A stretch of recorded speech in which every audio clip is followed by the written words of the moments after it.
Hey everyone, this is Kevin from Kevin's Microfleet. Today I'm coming to you with another review. We're taking a look at a Micro Galaxy Squadron vehicle today, the Series 4 Light Armor Class Vulture Droid.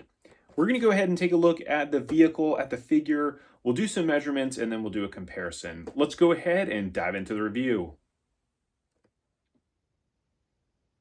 So let's go ahead and start here with the packaging.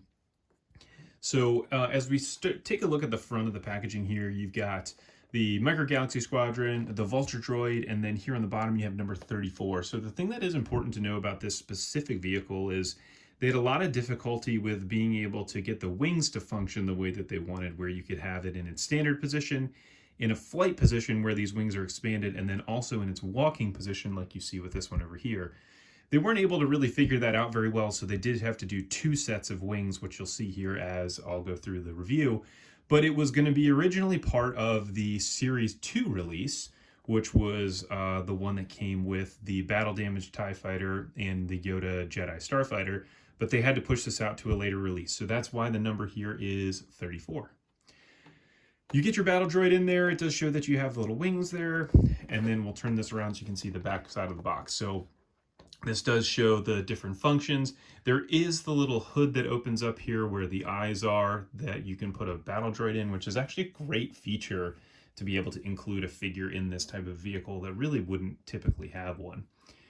Then you can see there the expanding wings, you get your little blueprint, and then you get the picture here, and then you get the other vehicles that are in the line, as well as the two different chase vehicles. When you open this up on the interior, here is what the card backing looks like. So you get a chance to see there's a couple Vulture droids flying around. You also get Anakin's Jedi Starfighter in there. And then on the underside of the box, this is what you get as like a little cutout where you could essentially set this thing on top of it and use it as a backdrop. So there are some A-wings in there, and then you get your Gauntlet Starfighter in there as well. So now as we go ahead and we start with this, we're going to take a look first at the figure. So here is the battle droid figure inside of his little pack. So we'll go ahead and take him out of there. This battle droid figure is the same figure that we get in multiple different sets. So here is what it looks like up close. So these things are so tiny.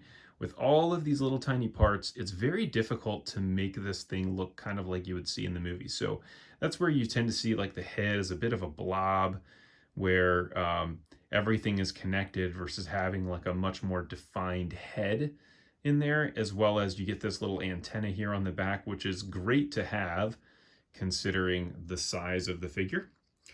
So now if we look at this one compared to here is the, this is the Scout class version of it. It's pretty much the exact same, maybe a very slight difference in the hue. It actually looks like the color is a little more different on the camera than it actually is in person. But that is that. There is also another figure that you get with the AAT battle tank, which is this one. It's the exact same version. This is really a kind of like a version from the 2003 Tartakovsky Clone Wars cartoon that was on Cartoon Network, which is the reason why it's that kind of a reddish, pinkish color. And then the other one here is the figure that you end up getting with the Battle of Coruscant version, which is just slightly different. The mold is the exact same, but you can see on this one it does have some commander markings. So you get the yellow dot on the chest as well as the yellow on the head. And so there are your two. So that's another piece that does make the Coruscant Battle Pack just slightly more special, is that you do get a little bit more paint on the figure relative to what you're getting with the standard Vulture droid. So now, if we take just a quick measurement of this guy, he is, there you go, 1 inch tall, just like all of the other figures. So now let's go ahead and take a look at the actual vehicle itself. So here is the Vulture droid itself. This is actually a really cool one. I am not a huge fan of the Vulture Droid just in general, but I really like this toy. This one's a really fun one. So the paint detailing is very nice. They did a great job with it. They even have the detailing on the inside of the wings, which is really cool. You get these couple little black parts on here. Then you get the eyes, which look really cool. This actually does have a light wash on it. You can see on the camera there as well that it has just like this brownish wash, which does actually look nice on there. Much like we're finding with some of these newer versions of the series 2 and 3, where they've cleaned up the wash and it's not so heavy, but that is nice. Now again, like I was describing before, there are some features to this which are really related to the wings. So the wings can open, so you can kind of stick your fingers in here and pop this thing out, and it does click into place just like that.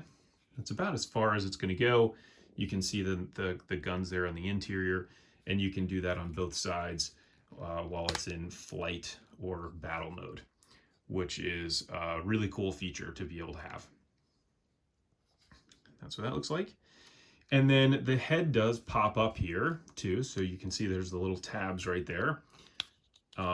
And the head functioning is great. There's the little C-clip on the inside of the head to be able to put your droid in, as well as there is a ball joint there to be able to move the head around. And then there's just a hinge joint on the bottom portion of it, which is great. Now, when you close these up, again, you do get a separate set of legs. So inside of the packaging, you're also going to get a set of legs that look like this. So these ones you can see here from this backside, they cannot be collapsed. And it actually will have a label on here that will say whether or not it's for the left side or for the right side of the vehicle. So to put those on, what you'll do is just basically pull these guys off like that. And again, this one will have, there it says L1.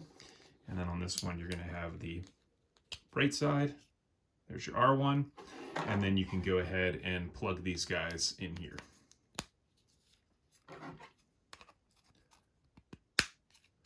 So now it can be in its walking position.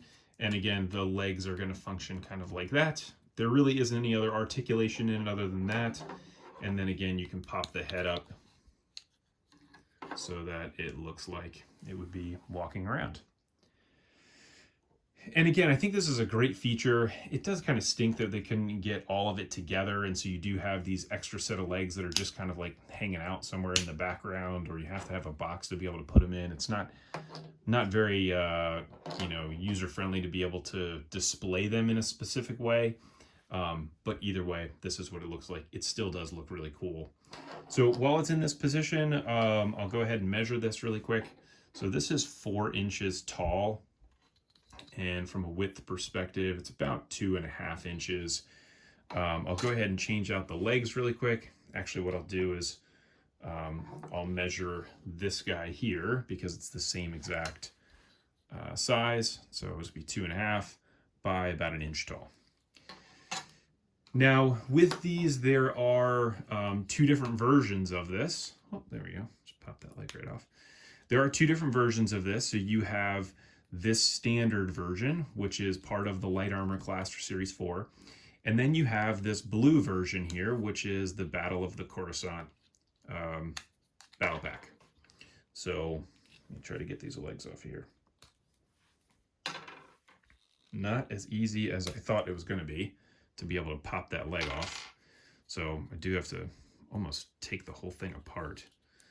See if this side will come off a little easier. This one's already coming out a little easier. There we go. And so we have the differences in deco, obviously, between the blue and then this tan color. There we go. There's our right leg. Put that back on there. And the blue one does look really cool. I would say, though, of the 2, just personally, I prefer this version, the brown one. It just looks a little bit cleaner, a little bit easier to see what's going on. The blue one does look really cool though, with all of the different features that are on it. And then here is what it looks like when it's in its walking position. Between the two colors. Again, just a lot more going on with the Battle of the Coruscant version. The molds are the exact same. There is no difference in the mold, just mainly a decal difference, or a paint scheme difference. So now what I want to do is go ahead and compare this to the old Action Fleet version. So what I'll do is, let me bring this guy over here first. So now with the Action Fleet version, you'll be able to see it's significantly bigger than the Micro Galaxy version. So there is a little bit more that you can do with it with this bigger version in terms of being able to do all of the other things with it. But let's go ahead and adjust it. But you can see there is the difference in the color scheme as well as the size. So it's a little more of a greenish color with the Action Fleet versus the tan with the Micro Galaxy version. So with the Action Fleet version, you can pull this out to the side. You can also, so even if that was in, we can expand the wings out like that on both sides. You can then go ahead and pull this out to the side like that. It will click in place.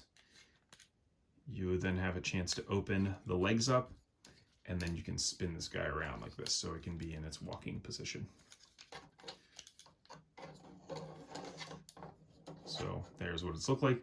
Looks like, again, very big relative to the other version.